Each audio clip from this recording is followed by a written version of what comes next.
നമസ്കാരം, ദിയാസ് കിച്ചൻ റൂമിലേക്ക് സ്വാഗതം. ഇന്ന് ഞാൻ തയ്യാറാക്കാൻ പോകുന്നത് നമുക്ക് ഏവർക്കും പ്രിയപ്പെട്ട ഇലയുടെയാണ്.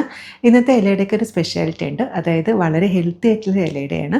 ഇതിൽ ഗോതമ്പ് പൊടിയാണ് ചേർക്കുന്നത്. കൂടാതെ തന്നെ മധുരത്തിന് വേണ്ടിയിട്ട് ശർക്കര ചേർക്കുന്നുണ്ട്. പക്ഷേ ശർക്കര വളരെ കുറച്ച് അളവിൽ മാത്രമേ ചേർക്കുന്നുള്ളൂ.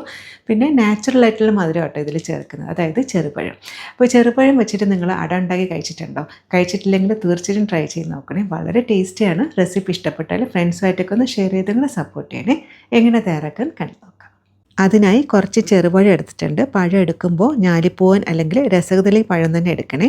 നല്ല മധുരമുള്ള പഴമാണ് കുറച്ചും കൂടി നല്ലത്. അപ്പോൾ ഇത് ചെറിയ പീസായിട്ടൊന്ന് കട്ട് ചെയ്തെടുക്കണം. ഇതൊന്ന് മാറ്റി വയ്ക്കാം. ഇനി അടുത്തായിട്ടൊരു മിക്സിംഗ് ബൗളിലോട്ട് 1 കപ്പ് ഗോതമ്പ് മാവ് ചേർത്ത് കൊടുക്കാം.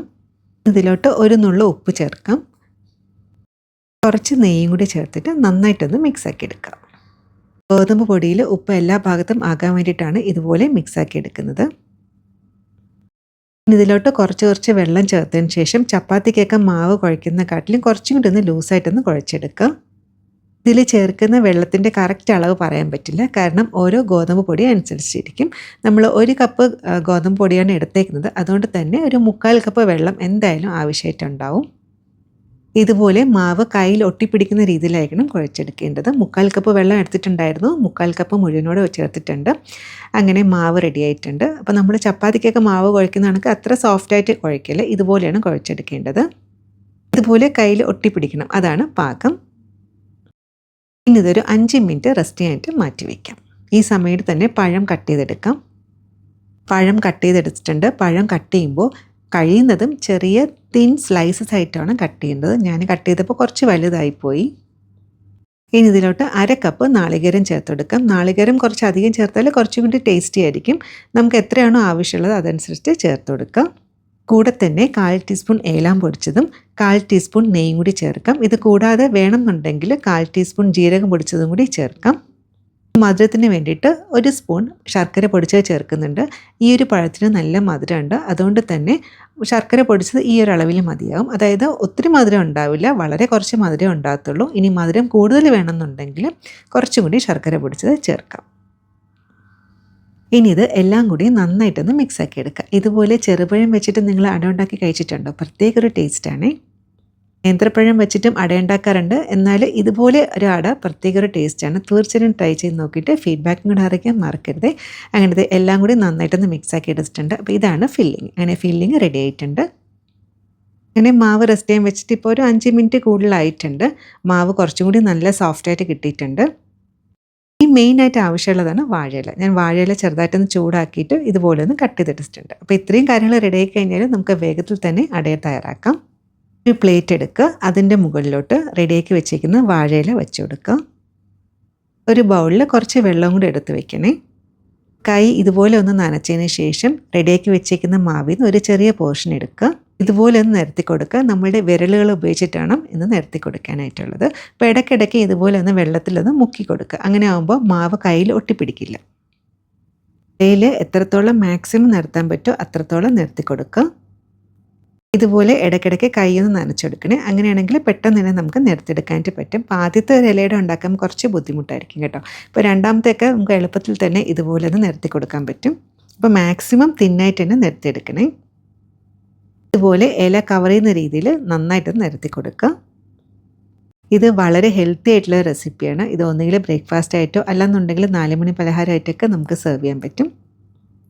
ഇത് പണ്ട് കാലങ്ങളിലൊക്കെ മിക്ക വീടുകളിലും സ്ഥിരമായിട്ട് ഉണ്ടാക്കിക്കൊണ്ടിരുന്നതാണ്. ഇതുപോലെ ഒന്ന് ആക്കിക്കഴിഞ്ഞാൽ സൈഡൊക്കെ ഒന്നിങ്ങനെ ഒതുക്കി കൊടുക്കുക.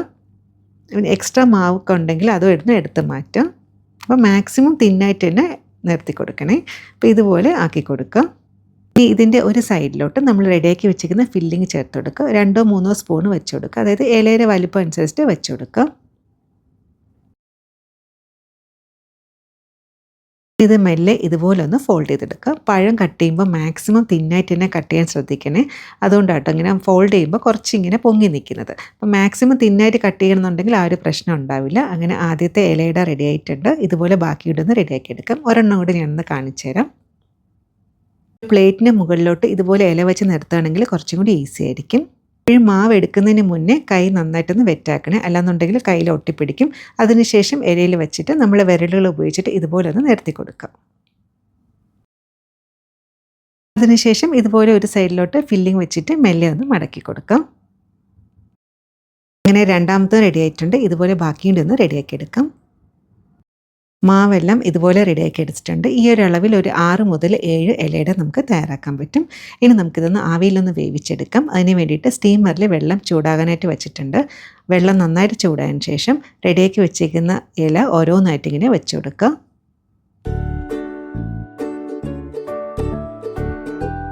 ഇനി ഇതൊരു 10 മുതൽ 15 മിനിറ്റ് ആവിയിലൊന്ന് വേവിച്ചെടുക്കാം. അങ്ങനെ ഒരു 15 മിനിറ്റിന് ശേഷം ഫ്ലെയിം ഓഫാക്കി ഒരു 5 മിനിറ്റ് അങ്ങനെ റെസ്റ്റ് ചെയ്യാൻ വെച്ചതിന് ശേഷം ലിഡ് ഓപ്പൺ ആക്കുകയാണ്. ഇപ്പോൾ തന്നെ കിച്ചൺ മുഴുവൻ നല്ലൊരു മണമാണ്. വാഴയിലയൊക്കെ നല്ലൊരു മണം വരുന്നുണ്ട്. ഇത് ചൂടോടെ കഴിക്കാൻ വളരെ ടേസ്റ്റിയാണ്. ബെസ്റ്റ് കോമ്പിനേഷൻ എന്ന് പറയുന്നത് കൂടെ ഒരു കട്ടൻ ചായ കൂടെ ഉണ്ടെങ്കിൽ അടിപൊളിയാണ്. ചൂട് ചെറുതായിട്ടൊന്ന് മാറിയിട്ടുണ്ട്. അങ്ങനെ സ്വാദേറിയ ചെറുപഴം കൊണ്ടുള്ള അട റെഡി ആയിട്ടുണ്ട്. ഞാനൊന്ന് എടുത്ത് കാണിച്ചു തരാം. അപ്പോൾ നോക്കൂ, വളരെ ടേസ്റ്റി ആയിട്ടുള്ളൊരു അടയാണ്. ഇതിൽ നമ്മൾ മധുരം വളരെ കുറച്ചേ ചേർത്തിട്ടുള്ളൂ. പിന്നെ ഇതിൽ മധുരം ഉള്ളതെന്ന് വെച്ചാൽ ആ ചെറുപഴത്തിൻ്റെ മധുരമാണ്. പിന്നെ നമ്മൾ പഴം ചേർക്കുമ്പോൾ മാക്സിമം തിന്നായിട്ട് തന്നെ കട്ട് ചെയ്യണേ. കാരണം ഞാൻ കുറച്ച് വലിയ പീസായിട്ട് കട്ട് ചെയ്തുകൊണ്ടാണ് ഈ ഒരു ഷേപ്പ് കിട്ടിയത്. പക്ഷേ നല്ല സോഫ്റ്റാണ്. മുറിച്ചും കൂടി കാണിച്ചു തരാം. നോക്കൂ, നല്ല സോഫ്റ്റായിട്ട് കിട്ടിയിട്ടുണ്ട്.